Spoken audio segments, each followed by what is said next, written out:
I'm just unbelievably proud of our football team. You know, I think really resilient efforts in all three phases. It definitely wasn't perfect. It wasn't pretty. Once again, our defense is unbelievable. Got them to do something that they normally don't do and turn the ball over is the biggest part of the game, obviously. I think we're +3. Really proud of our guys. A huge celebration there.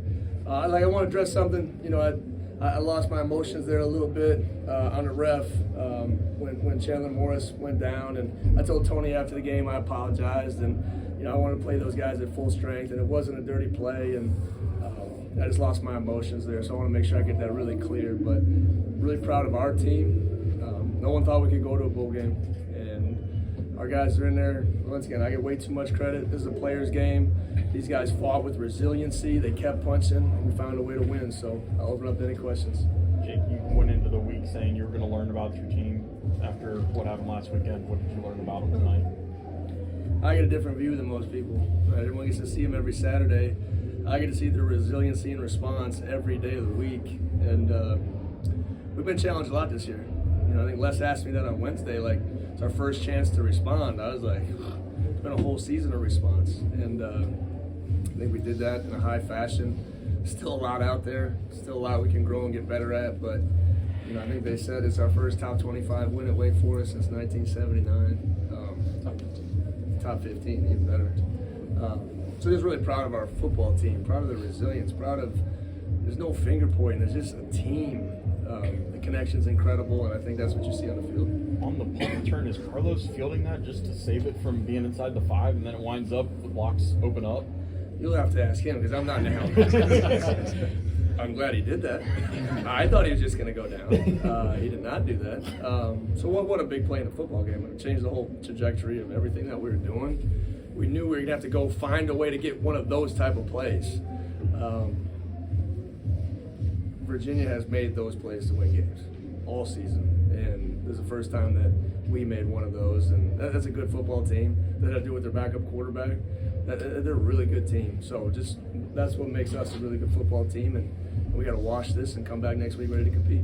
Jake, you bring up around Carlos. He's been a little bit up and down, especially on special teams. What does it mean for you and his growth that he responded to the adversity the last few weeks to make a game breaker? Yeah, I just felt this week I told him that he was going to go make a play. I told him that in pregame, and I don't know what way or what fashion it would be, but I think in this game you get tested every day, and some people forget what it's like to be in that spotlight. It's not easy, and you live out your goals, dreams, and aspirations every day in front of thousands and millions of people in these stadiums. Like, these are real people, right? They have to have real responses, and I'm really proud of Carlos and proud of a lot of our guys that just keep showing up and doing the hard, gritty things, even when it's not going their way. So just proud of him and proud of our team. On offense, UVA came in, I think, 26th ranked rushing defense, and while the yards aren't fully there, you guys had some funky stuff, 2 running back sets, a lot of counter, a lot of heavy stuff. Was it just something you guys saw throughout the week that you thought you could exploit there, or just kind of how you wanted that game to go?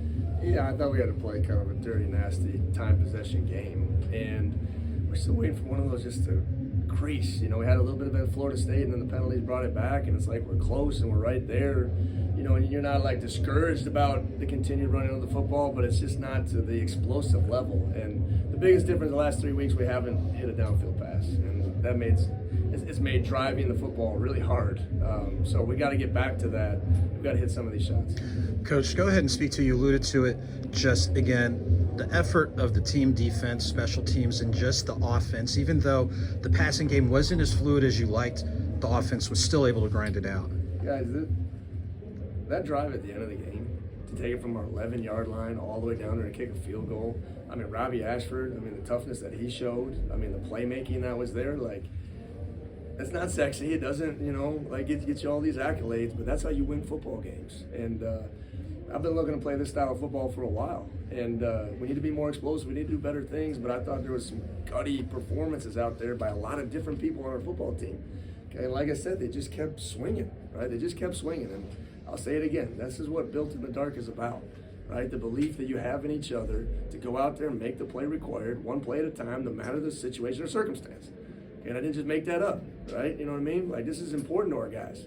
This is who we are, but it's a player's game, and they've just been unbelievable. Because normally tempo helps your passing offense, but it looked like your tempo helped your run offense, keeping you out of stunts and run blitzes. Was that part of your game plan? Yeah, we talked about it this week. Like, we need to mix it in more just to keep people off rhythm and off balance. So I thought Coach Ezell did a good job of mixing that in, and we need to continue to do that. Like rhythm plays, explosive plays, but you got to get first downs. You got to get things that you can get into tempo. Otherwise, you're just tempo in to punt the ball quick, right? So I thought we did a good job of that, and we'll need to continue to mix that in and be more diverse that way. There are a lot of things that y'all were looking to bounce back from last week, but was the main goal still just coming into this week talking about, hey, this is the game that gets us over the hurdle. This is what we get. Yeah, I'm gonna be honest. Like I had the team too fired up last week. It was my fault. Like we just, and I thought we played a little bit like out of sorts. So just getting back to the basics. All we talked about was disciplined execution. Period. Doing your job for 60 minutes to the standard that that's required of all of us, and go out there and play fast and aggressive. And I thought it was a simple moment. There's not an opponent or a moment or play that's bigger than any else. And I think that's what we did a good job with today. And they believe we could come in and win this game now. Okay, they really believe we could come in and win the game. And that's what we ended up doing. And like I said, it wasn't pretty. It says 203 yards of offense, right? But I think we had 3 takeaways, and we got them doing things that they weren't normally doing. 2 more guys from the players up there. Defense gave up, I think, maybe 3 or 4 explosives, but none of them were backbreaking. How important was it to just get the ball on the Well, they ground? weren't backbreaking because of great red zone defense. The short yardage quarterback deal, we just had an error there. And then we didn't keep it contained. A good job of the kid getting out the gate. Had some tackling issues at the third level here and there. Had some third down, still communication, execution things that those guys would like to have back, but our defense is one of the best in the country, and I'm not afraid to say that. Credit to this coaching staff, credit to the players buying in, credit to the belief that they have each and every day. But come watch practice. I mean, you guys see it. These guys are working their tail off for this. This doesn't just happen. So the trust they have in each other, they showed it again today.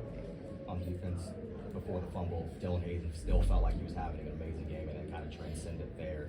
Did you guys kind of think he was going to make a game-breaking play at the end of that? Well, he told me he got it out, right? And I believed him, and I told the refs about it, and then they buzzed down. So I credit him for that. Now, he's just one of those guys, like, the cool part is about our defense, like, okay, who's the star?